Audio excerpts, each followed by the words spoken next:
नमस्कार, मैं अनिल कुमार सोनी, सहायक संचालक पिछड़ा वर्ग तथा अल्पसंख्यक कल्याण विभाग मध्य प्रदेश। आज आप लोगों के बीच पिछड़ा वर्ग पोस्ट मैट्रिक छात्रवृत्ति योजना के विषय को लेकर उपस्थित हुआ हूँ।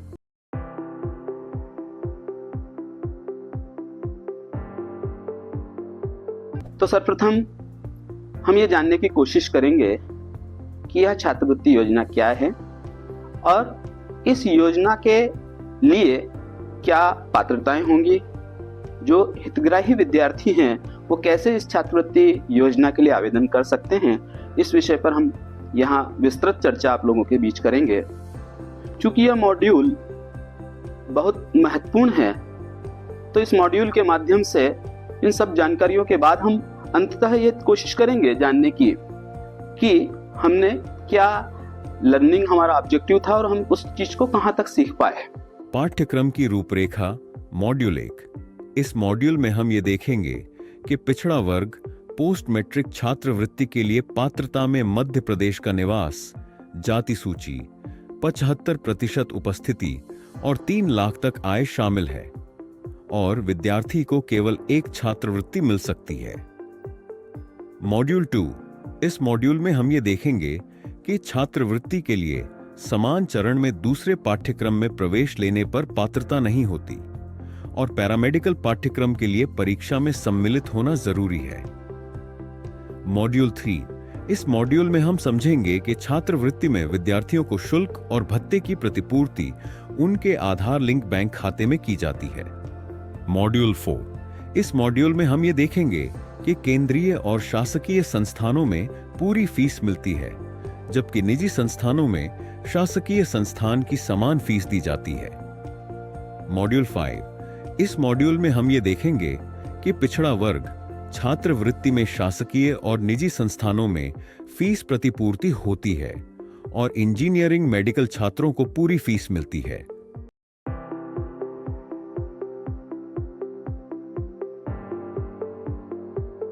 तो आइए अब हम यह देखने की कोशिश करते हैं कि इसकी लिमिटेशंस क्या हैं, सीमाएं क्या क्या है।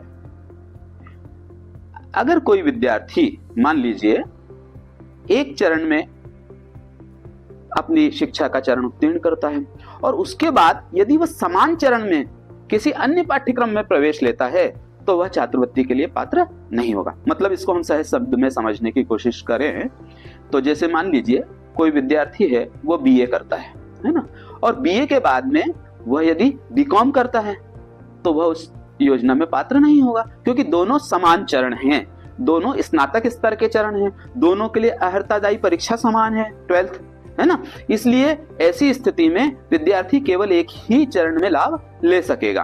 परंतु यदि वह बीए के बाद एमए करता है या बीकॉम के बाद एमकॉम करता है उच्चतर स्तर पर, तो वह निश्चित रूप से पात्र होगा।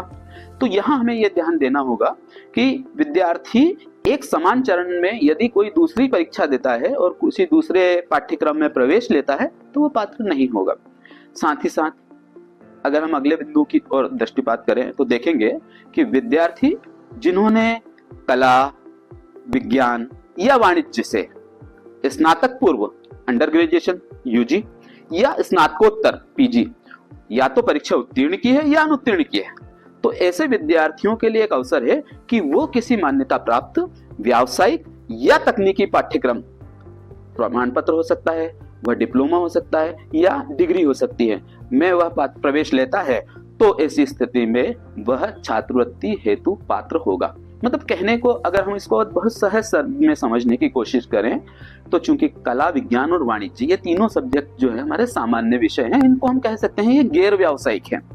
यानी विद्यार्थी ने एक गैर व्यावसायिक पाठ्यक्रम किया है, उसमें चाहे वह उत्तीर्ण हुआ हो फाइनली या अनुत्तीर्ण हुआ, उसके बाद यदि वह कोई प्रोफेशनल कोर्स करता है, व्यावसायिक पाठ्यक्रम करता है या टेक्निकल का, तो ऐसी स्थिति में वह पात्र होगा। यानी एक गैर व्यावसायिक के बाद व्यावसायिक करने पर वह पात्रता रखता है। उसी प्रकार से जो सबसे महत्वपूर्ण बिंदु है वह यह है कि यदि कोई विद्यार्थी एक प्रोफेशनल कोर्स करता है, व्यावसायिक कोर्स करता है और उसके बाद किसी दूसरे व्यावसायिक कोर्स में प्रवेश लेता है तो वह छात्रवृत्ति के लिए पात्र नहीं होगा। मतलब इन दोनों बिंदुओं को अगर मैं सहज रूप से समझाने की कोशिश करूं तो यदि किसी विद्यार्थी ने मान लीजिए एमए किया है, गैर व्यावसायिक पाठ्यक्रम है, और एमए के बाद वह एमबीए करना चाहता है यानी व्यावसायिक पाठ्यक्रम करना चाहता है, तो गैर व्यावसायिक के बाद व्यावसायिक कर सकता है, परंतु एक व्यावसायिक कोर्स के बाद वह दूसरा व्यावसायिक कोर्स करना चाहता है तो वह नहीं कर पाएगा। जैसे एमबीए करा, अब वह एमबीए के बाद एमटेक करना चाहता है या एमटेक के बाद एमबीए करना चाह रहा है, दोनों प्रोफेशनल है, दोनों व्यावसायिक है, तो दो व्यावसायिक नहीं लेकिन एक व्यावसायिक वो कर सकता है। अगला जो महत्वपूर्ण बिंदु है जिसके लिए मैंने बात प्रारंभ में भी आपसे कहा था कि विद्यार्थी अपनी कक्षा में नियमित रूप से उपस्थित हो, यानी ऐसे पाठ्यक्रम जो नियमित रूप से के रूप में संचालित है, मतलब जो पत्राचार पाठ्यक्रम है या अंशकालीन पाठ्यक्रम है, ऐसे पाठ्यक्रमों में विद्यार्थी छात्रवृत्ति हेतु पात्र नहीं होगा, क्योंकि वहां पर ऐसी स्थिति में उसकी जो उपस्थिति होगी वो 75% 75% नियमित रूप से नहीं हो पाएगी। यहाँ एक लिमिटेशन है, एक विशेष प्रावधान है, और वह हमारे नियम में यह कहता है 2013 में जो विशेष प्रावधान जोड़े गए थे उनमें कि जो पैरामेडिकल पाठ्यक्रम होते हैं उनमें अध्ययनरत विद्यार्थी को वार्षिक परीक्षा में सम्मिलित होने की पुष्टि की जाना आवश्यक है। यानी जब वह परीक्षा में सम्मिलित हो जाएगा, यानी सम्मिलित होने की पुष्टि हो जाती है कि हाँ संबंधित विद्यार्थी ने परीक्षा में प्रवेश ले लिया है, परीक्षा में वह बैठा है, उसी के बाद उसको स्कॉलरशिप की पात्रता होगी। तो पैरामेडिकल पाठ्यक्रम के लिए केवल यह एक विशेष प्रावधान है कि बच्चे को, विद्यार्थी को किसी भी दशा में जब तक कि वह स्नातक या स्नातकोत्तर या डिप्लोमा या डिग्री किसी भी पाठ्यक्रम में परीक्षा में वह सम्मिलित नहीं होता है, उसको छात्रवृत्ति की पात्रता नहीं बनती है। ये थी पात्रता की शर्तें कि आखिर कौन कौन सी शर्तों के तहत या किस सीमा तक छात्रवृत्ति प्राप्त हो सकती है। इस मॉड्यूल में हमने देखा कि छात्रवृत्ति के लिए कुछ विशेष सीमाएं हैं, जैसे समान चरण में दूसरे पाठ्यक्रम में प्रवेश लेने पर छात्रवृत्ति नहीं मिल सकती। विद्यार्थियों को नियमित पाठ्यक्रमों में उपस्थित रहना जरूरी है और विशेष रूप से पैरामेडिकल पाठ्यक्रम के लिए परीक्षा में सम्मिलित होना आवश्यक है।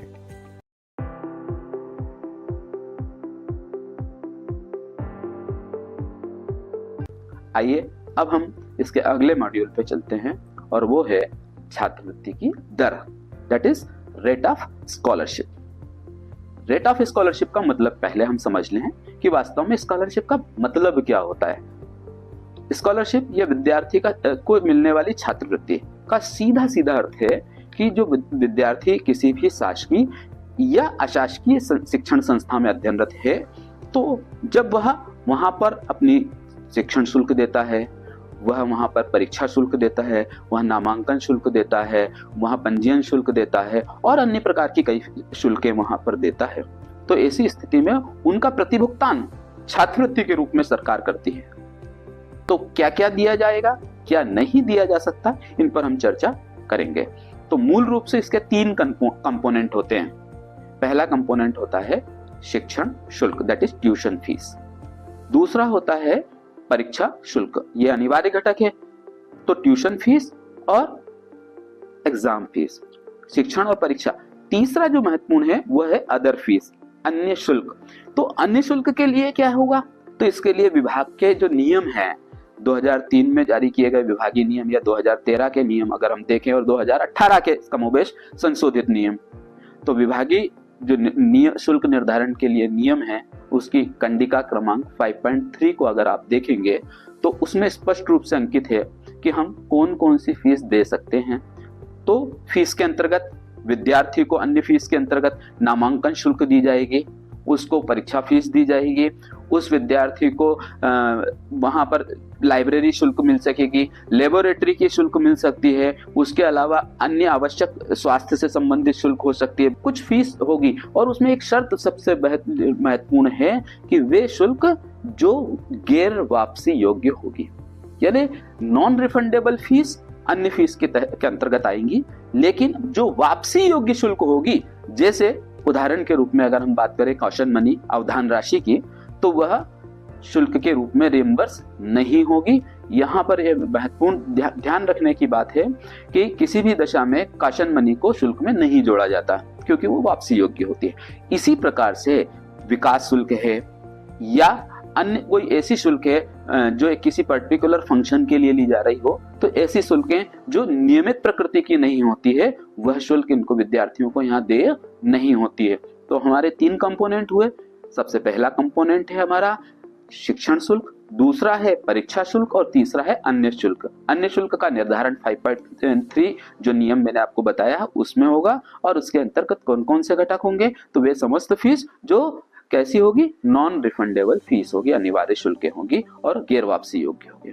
यहाँ पर हमें ध्यान रखना है कि यह तो किसी भी विद्यार्थी के लिए दिए जाने वाली स्कॉलरशिप का एक घटक है। इसका दूसरा घटक होता है मेंटेनेंस अलाउंस, अनुरक्षण भत्ता।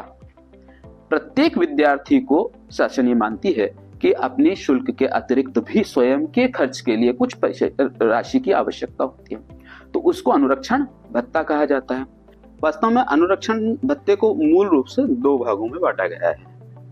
एक वे विद्यार्थी जो छात्रावासी हैं, अर्थात वो किसी भी मान्यता प्राप्त छात्रावास में नियमित रूप से रहकर अध्ययनरत हैं, और वे जो डे स्कॉलर्स हैं यानी गैर छात्रावासी जो छात्रावास में नहीं रहते हुए नियमित रूप से अपने घर से आना जाना करते हैं इस संस्थान में पढ़ने के लिए। तो दोनों के लिए दरें अलग अलग हैं और साथ ही साथ जो विषय समूह हैं पाठ्यक्रम में, उन विषय समूह के आधार पर भी 4 भागों में मोटे रूप में इसको विभाजित किया गया है। अब यदि मैं चारों भागों की बात करूं तो जैसे सबसे पहला भाग जो होता है जिसके अंतर्गत वे समस्त विषय आते हैं जो मेडिकल से संबंधित हो सकते हैं, इंजीनियरिंग से संबंधित हो सकते हैं, यानी प्रोफेशनल कोर्स के अंतर्गत आने वाले डिग्री कोर्सेज और पोस्ट डिग्री कोर्सेज। इसी प्रकार इसका जो दूसरा भाग है यानी विषयगत भाग 4 हैं और विद्यार्थीगत 2 पार्ट हैं।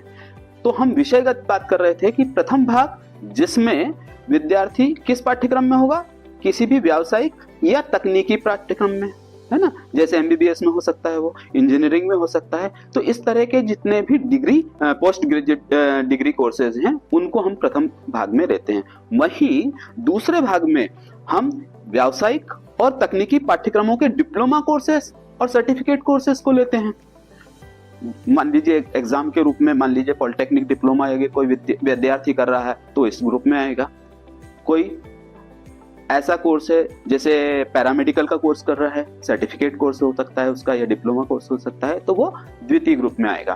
पहला ग्रुप जिसमें हम डिग्री और पोस्ट ग्रेजुएट डिग्री पर कैसे, व्यावसायिक और तकनीकी। दूसरा हमने क्या लिया है जिसमें किसी भी प्रकार का डिप्लोमा कोर्स या सर्टिफिकेट कोर्स व्यावसायिक या तकनीकी। और तीसरा जो समूह है उसके अंतर्गत क्या होता है कि जो हमारे गैर व्यावसायिक पाठ्यक्रम हैं जैसे बीए, बीकॉम है, एमए, एमकॉम है, बीएससी है, जो सामान्य रूप से सामान्य पाठ्यक्रम हैं वो तृतीय समूह में आते हैं। और चतुर्थ समूह में इसी प्रकार आईटीआई का कोर्स होता है, ठीक है, जो 10th के बाद होता है, या 11th-12th के बच्चे हैं तो ये चतुर्थ समूह में आते हैं। इस प्रकार चारों समूह में विभाजित किया जाता है और हर समूह के लिए छात्रावासी दर अलग है और गैर छात्रावासी दर अलग है, जिसके आधार पर विद्यार्थियों को छात्रवृत्ति का अनुरक्षण भत्ते का भुगतान किया जाता है। कहने का तात्पर्य यह हुआ कि जब विद्यार्थी को स्कॉलरशिप मिलती है तो उसके 2 घटक हो गए, एक हो गया स्कॉलरशिप का पार्ट, एक हो गया एंटाइटलमेंट पार्ट। तो जो स्कॉलरशिप पार्ट होगा उसमें tuition fees, exam fees, other fees होगी, ठीक है, और जो एंटाइटलमेंट है उसके अंतर्गत अनुरक्षण भत्ता दिया जाता है। और वो कैसे, किस आधार पर दिया जाता है, तो प्रथम वर्ष में ये देखा जाता है अधिकतम 10 माह के लिए और द्वितीय वर्ष से पूरे 12 माह का दिया जाता है। और प्रथम वर्ष में ध्यान रखा जाता है कि उसकी जो डेट ऑफ एडमिशन है, प्रवेश दिनांक है, उससे 30 अप्रैल तक जितने भी दिन होते हैं, माह होते हैं, प्रति माह की एक निर्धारित दर होती है, उस दर के आधार पर विद्यार्थी को गणना की जाती है अनुरक्षण भत्ते की, और द्वितीय वर्ष से पूरे 12 माह का उसको दिया जाता है। और इस प्रकार से विद्यार्थी को जो है अनुरक्षण भत्ता प्रदान किया जाता है। तो उसको स्कॉलरशिप और अनुरक्षण भत्ता दोनों मिलते हैं। परंतु कैसे मिलेगा, उसका तरीका क्या होगा, तो यह जो भत्ता होता है या जो राशि होती है, जो स्कॉलरशिप का अमाउंट है, वो विद्यार्थी को उसके आधार इनेबल्ड, आधार बेस्ड, आधार लिंक बैंक खाते में किया जाता है। और वो किस प्रक्रिया से होता है, वो होता है प्रत्यक्ष हस्तांतरण प्रक्रिया, that is DBT, direct benefit of transfer. इस स्कीम में बच्चा क्या करेगा, सबसे पहले किसी भी शासकीय मान्यता प्राप्त या ऐसी बैंक जिसमें हम कह सकते हैं कि वह एनपीसीआई एक्टिव हो, मतलब national payment corporation of India जो है भारत सरकार का, उसके माध्यम से प्रत्येक बच्चे को आधार लिंकेज कराया जाना उचित है। देखिए यहाँ दो बातें आती है। एक ये होती है कि प्रत्येक बच्चा, कोई भी विद्यार्थी या कोई भी व्यक्ति जब अपना बैंक में खाता खोलता है तो उसकी केवाईसी होती है, नो योर कस्टमर। उस केवाईसी प्रक्रिया में क्या होता है, वो आधार के आधार से ही होती है, आधार बेस्ड होती है। अब मान लीजिए एक व्यक्ति के एक से अधिक खाते हो सकते हैं, हर खाता आधार से लिंक होगा। इसका मतलब ये नहीं है कि यह हमारा खाता जो है आधार बेस्ड है। उन खातों में से कोई एक खाता ही आपका डीबीटी एक्टिव होगा, आधार बेस्ड होगा। मतलब वह खाता जिस खाते में यदि हम आधार से पेमेंट करेंगे, मतलब शासन जो होती है वो विद्यार्थी का खाता नंबर नहीं लेती, वो सिर्फ उसका आधार नंबर लेती है। और उस आधार से लिंक जो बैंक होगा, जिस बैंक का अकाउंट होगा, उस बैंक अकाउंट में विद्यार्थी को छात्रवृत्ति की राशि पहुंचती है। इसलिए प्रत्येक विद्यार्थी को अपने बैंक खाते को आधार से लिंक कराना होता है और डीबीटी एक्टिव कराना होता है। और इसकी अपनी प्रक्रिया होती है कि उसे बैंक में जाना होगा। बैंक में जाने के पश्चात वहां पर वह एनपीसीआई का फॉर्म भरेगा और उसके माध्यम से एनपीसीआई एक्टिव कराएगा, जिससे कि वह उसका बैंक खाता आधार लिंक हो जाएगा। सामान्य रूप से जो भारत सरकार की जैसे पोस्ट ऑफिस है या अन्य राष्ट्रीयकृत बैंकें हैं, उन बैंकों में जब खाता खुलता है तो वहां आधार लिंक हो ही जाता है। और ऐसी स्थिति में विद्यार्थी को जो छात्रवृत्ति का भुगतान किया जाता है वह उसके एकल बैंक खाते में किया जाता है। यहाँ ध्यान रखना होगा कि किसी भी प्रकार से छात्रवृत्ति का भुगतान ना तो विद्यार्थी के अलावा किसी अन्य के सामूहिक खाते में, ना संस्था के खाते में, न अभिभावक के खाते में, वरन स्वयं के आधार लिंक एकल बैंक खाते में किया जाता है। यह शब्द ध्यान रखना होगा, आधार लिंक एकल बैंक खाता। ठीक है, ये थी हमारी चर्चा कि किस प्रकार से छात्रवृत्ति की दर क्या होती है, इसके अंतर्गत क्या क्या पार्ट्स होते हैं, किस आधार पर छात्रवृत्ति का भुगतान किया जाता है। इस मॉड्यूल में हमने देखा कि छात्रवृत्ति में विद्यार्थियों को शिक्षण शुल्क, परीक्षा शुल्क और अन्य शुल्क की प्रतिपूर्ति की जाती है। साथ ही उन्हें आधार लिंक बैंक खाते में प्रत्यक्ष भत्ता भी मिलता है।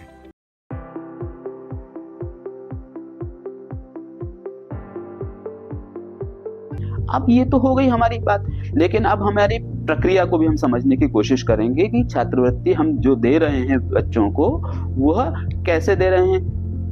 पिछड़ा वर्ग का कोई विद्यार्थी किसी भी शासकीय संस्था में या शासकीय संस्था में या ऑटोनोमस संस्था में, स्वशासी संस्था में पढ़ रहा है तो उसको विद्यार्थी को जो मिलने वाली दर है वह छात्रवृत्ति की दर क्या होगी, उसको कितनी राशि का भुगतान किया जाएगा। तो इसके लिए बहुत महत्वपूर्ण नियम है जिन्हें हमें ध्यान से समझना होगा। सबसे पहला नियम यह कहता है कि कोई भी विद्यार्थी यदि भारत सरकार द्वारा संचालित केंद्रीय विश्वविद्यालय या केंद्रीय संस्थान, जैसे आईआईटी हो सकता है, आईआईएम हो सकता है, एनआईटीज हो सकते हैं, तो इस प्रकार के जो राष्ट्रीय स्तर के संस्थान हैं, राष्ट्रीय महत्व के संस्थान हैं, केंद्रीय संस्थान हैं, यदि उनमें कोई विद्यार्थी पढ़ रहा है और वह पिछड़ा वर्ग के छात्रवृत्ति के नियमों को पूरा कर रहा है, नियमों की पात्रता की शर्तें पूरा कर रहा है, मतलब हमने पहले पात्रता की 3 शर्तें बात की थी। कौन कौन सी शर्तें थी हमें ध्यान रखना होगा हमेशा। पहली शर्त थी कि वह पिछड़ा वर्ग का हो, की सूची में, मध्य प्रदेश की सूची में है, राज्य की सूची में। दूसरा हमने कहा था कि उसकी कक्षा में 75% नियमित उपस्थिति अनिवार्य है। और तीसरा हमने कहा था कि उसके परिवार की अधिकतम आय कितनी होनी चाहिए, 3 लाख। 3 लाख से अधिक आय नहीं होनी चाहिए। यदि वो इन शर्तों को पूरा करता है और वह किसी केंद्रीय संस्थान में पढ़ता है तो उसको पूरी ट्यूशन फीस सहित अन्य अनिवार्य शुल्क की प्रतिपूर्ति की जाएगी। यदि कोई गवर्नमेंट ऑफ इंडिया का, भारत सरकार का कोई केंद्रीय उपक्रम है और उस संस्थान में यदि विद्यार्थी पढ़ रहा है और वहां उसकी 2 लाख रुपए भी फीस लगती है, ट्यूशन फीस, तो वह 2 लाख पूरी मिलेगी। साथ ही साथ अन्य अनिवार्य शुल्क अर्थात परीक्षा शुल्क और अन्य शुल्क भी उस विद्यार्थी को मिलेंगे और निर्धारित दर से अनुरक्षण भत्ते का भी भुगतान किया जाएगा। तो पहला क्या नियम हमने बताया प्रक्रिया में कि केंद्रीय संस्थान जितने भी हैं उनमें पूरी शुल्क का भुगतान होगा। अब आते हैं हम मध्य प्रदेश के लिए, राज्य के लिए। तो यदि कोई विद्यार्थी मध्य प्रदेश में किसी भी शासकीय महाविद्यालय में पढ़ता है या शासकीय स्वशासी गवर्नमेंट ऑटोनॉमस कॉलेज में पढ़ता है या शासकीय विश्वविद्यालय में पढ़ता है, तो ऐसी स्थिति में भले ही वह स्वित्तीय कोर्स हो, सेल्फ फाइनेंस कोर्स हो, उसमें जितनी भी फीस ली जा रही है वह पूरी फीस की प्रतिपूर्ति विद्यार्थी को की जाती है, यानी केंद्रीय संस्थान में पूरी। दूसरा हमने क्या देखा कि मध्य प्रदेश सरकार के समस्त शासकीय शिक्षण संस्थान जितने भी गवर्नमेंट इंस्टीट्यूशंस हैं, आइदर कॉलेज और यूनिवर्सिटी, उसमें भी उसको पूरी शिक्षण शुल्क सहित अन्य अनिवार्य शुल्क की प्रतिपूर्ति की जाती है। तीसरा आता है निजी महाविद्यालयों की या निजी विश्वविद्यालयों की बात। जितने भी अशासकीय शिक्षण संस्थान हैं, प्राइवेट यूनिवर्सिटीज या प्राइवेट कॉलेजेस, उनमें जो विद्यार्थी पढ़ते हैं उनको कितनी शिक्षण शुल्क दी जाएगी, तो इसके लिए तय मानक है कि हमें यहाँ ये देखना होगा कि उस संस्थान में, उस निजी विश्वविद्यालय में या निजी महाविद्यालय में जिस पाठ्यक्रम में विद्यार्थी पढ़ रहा, उस पाठ्यक्रम की गवर्नमेंट कॉलेज में, गवर्नमेंट संस्थान में, शासकीय शिक्षण संस्थान में कितनी फीस है। तो किसी भी अशासकीय महाविद्यालय या अशासकीय विश्वविद्यालय में प्रवेशित पिछड़ा वर्ग के विद्यार्थियों को शासकीय संस्था के बेसिक पाठ्यक्रम में ली जा रही शिक्षण शुल्क सहित अन्य आवश्यक शुल्क की प्रतिपूर्ति की जाएगी। इसका मतलब हमें समझ में आया कि प्राइवेट कॉलेजेस में चाहे फीस ज्यादा हो, कितनी ही हो, क्योंकि हम जानते हैं प्राइवेट कॉलेजेस में फीस कौन तय करता है? AFRC कॉलेजेस के लिए admission and fees regulatory committee, प्रवेश एवं फीस नियामक आयोग। उसी प्रकार जो निजी विश्वविद्यालय होते हैं उनके लिए PURC होता है, प्राइवेट यूनिवर्सिटी रेगुलेटरी कमेटी, निजी विश्वविद्यालय नियामक आयोग, वो उनकी फीस तय करता है कि वो उतनी बच्चों से लेते हैं। लेकिन हमारा यह सिद्धांत है पिछड़ा वर्ग विभाग का कि पिछड़ा वर्ग छात्रवृत्ति के लिए प्राइवेट संस्थान में पढ़ने वाले विद्यार्थियों को प्राइवेट संस्थान में ली जा रही फीस नहीं, बल्कि शासकीय संस्था में उस पाठ्यक्रम का जो बेसिक पाठ्यक्रम है उसके समतुल्य फीस का भुगतान किया जाता है। मतलब एक उदाहरण से समझने की कोशिश करते हैं। जैसे मान लीजिए किसी प्राइवेट यूनिवर्सिटी में या प्राइवेट कॉलेज में इंजीनियरिंग कोर्स की बात करें, तो इंजीनियरिंग कोर्स में हो सकता है वहां पर 1 लाख रुपए फीस ली जा रही हो या 60,000 रुपए ली जा रही हो, परंतु हम वह फीस नहीं भुगतान करेंगे। हम इसको छात्रवृत्ति के रूप में कितनी देंगे, तो यहाँ पर यह देखा जाएगा कि यह इंजीनियरिंग का पाठ्यक्रम गवर्नमेंट में कितनी लेता है। तो हमें पता है कि वर्तमान में मध्य प्रदेश शासन के जो शासकीय गवर्नमेंट इंजीनियरिंग कॉलेज है वहां पर ट्यूशन फीस के रूप में 22,300 रुपए का भुगतान किया जाता है। तो गवर्नमेंट कॉलेज की जो फीस है, स्टैंडर्ड फीस है, वही प्राइवेट को दी जाएगी। कहने का तात्पर्य प्राइवेट कॉलेजेस में गवर्नमेंट के फीस का भुगतान किया जाता है। ये थी हमारी फीस के भुगतान की प्रक्रिया कि हम किस आधार पर फीस का भुगतान करते हैं। इस मॉड्यूल में हमने देखा केंद्रीय शासकीय संस्थानों में पढ़ने वाले विद्यार्थियों को पूरी फीस मिलती है, जबकि निजी संस्थानों में शासकीय संस्थान की समान फीस का भुगतान किया जाता है।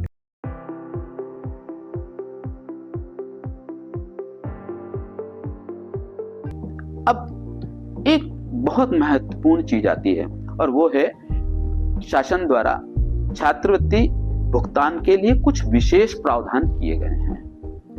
विशेष प्रावधान क्या हैं, इन्हें हमें समझना होगा। शासन ये कहती है कि जो बच्चे प्रतिभाशाली है उन प्रतिभाशाली बच्चों को आर्थिक मदद मिले, और वो आर्थिक मदद मिले और वो शिक्षा के क्षेत्र में अपने प्रतिमान स्थापित करें, उच्चतर शिक्षा प्राप्त करें।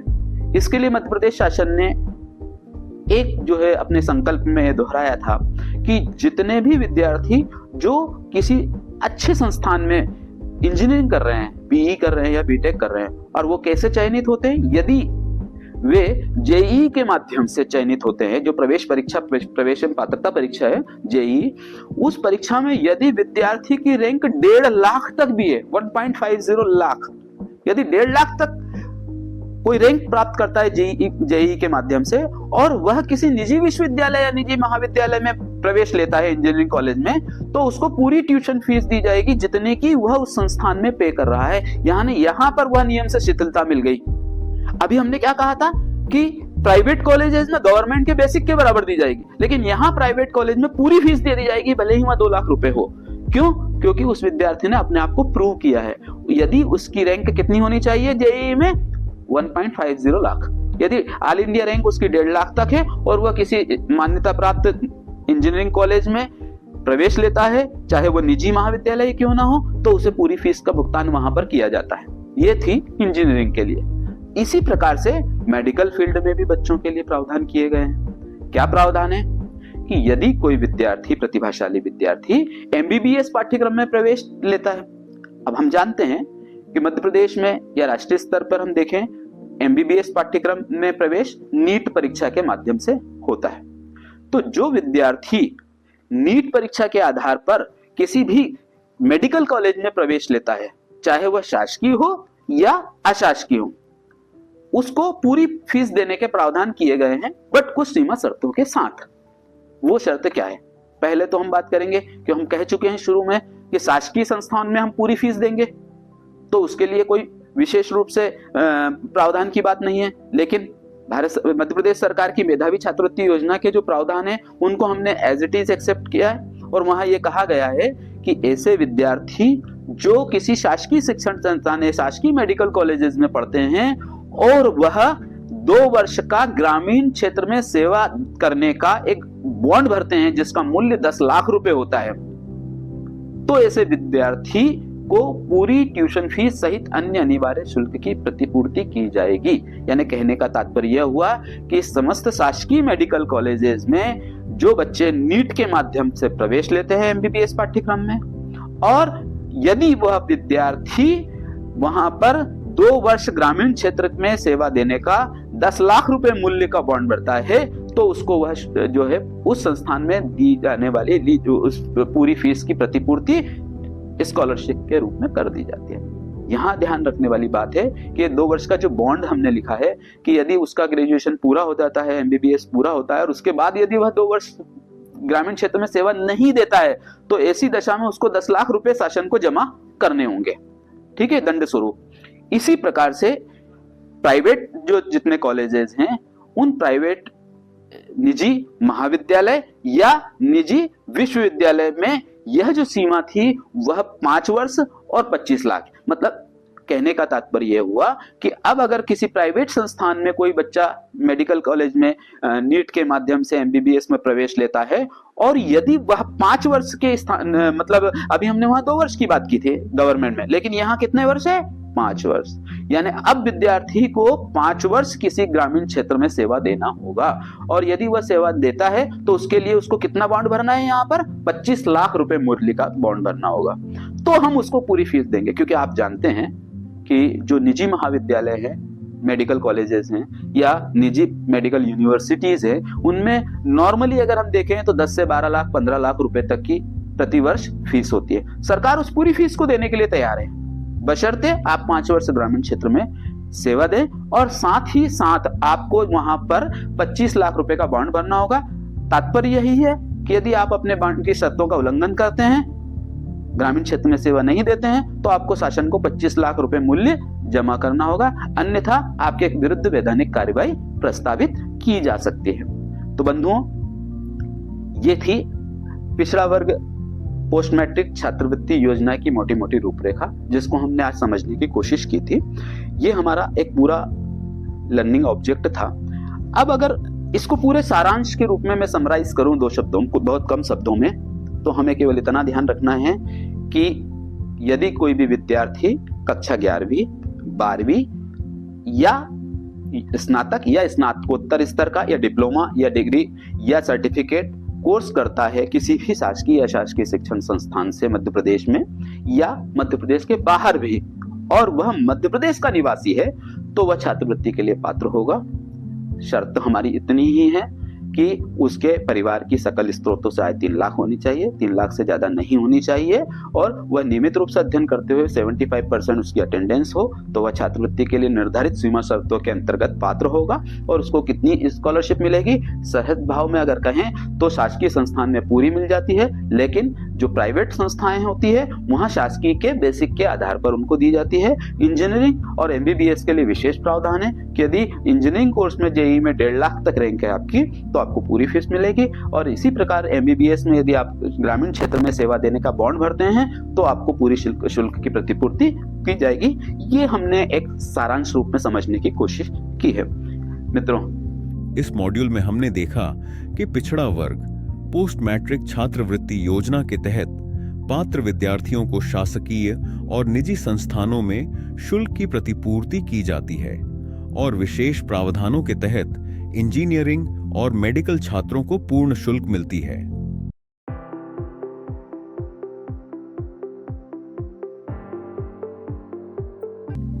आज जो हमने चर्चा की, इस चर्चा से हमने क्या सीखा, ये जानना बहुत जरूरी है। इसलिए अब आपका एक असेसमेंट होगा।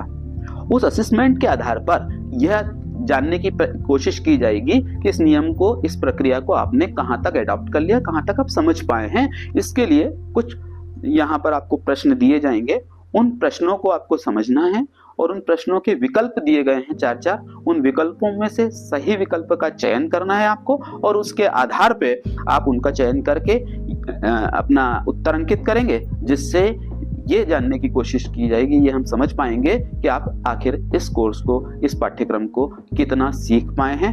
धन्यवाद, नमस्कार। हमने इस कोर्स से सीखा पिछड़ा वर्ग छात्रवृत्ति के लिए पात्रता में मध्य प्रदेश का निवास, जाति सूची, 75% उपस्थिति और 3 लाख तक आय शामिल हैं। समान चरण में दूसरे पाठ्यक्रम में प्रवेश लेने पर छात्रवृत्ति नहीं मिलती। पैरामेडिकल पाठ्यक्रम में परीक्षा जरूरी है। छात्रवृत्ति का भुगतान आधार लिंक बैंक खाते में किया जाता है। केंद्रीय और शासकीय संस्थानों में पूरी फीस मिलती है, निजी संस्थानों में शासकीय फीस मिलती है। इंजीनियरिंग और मेडिकल छात्रों को पूरी फीस मिलती है।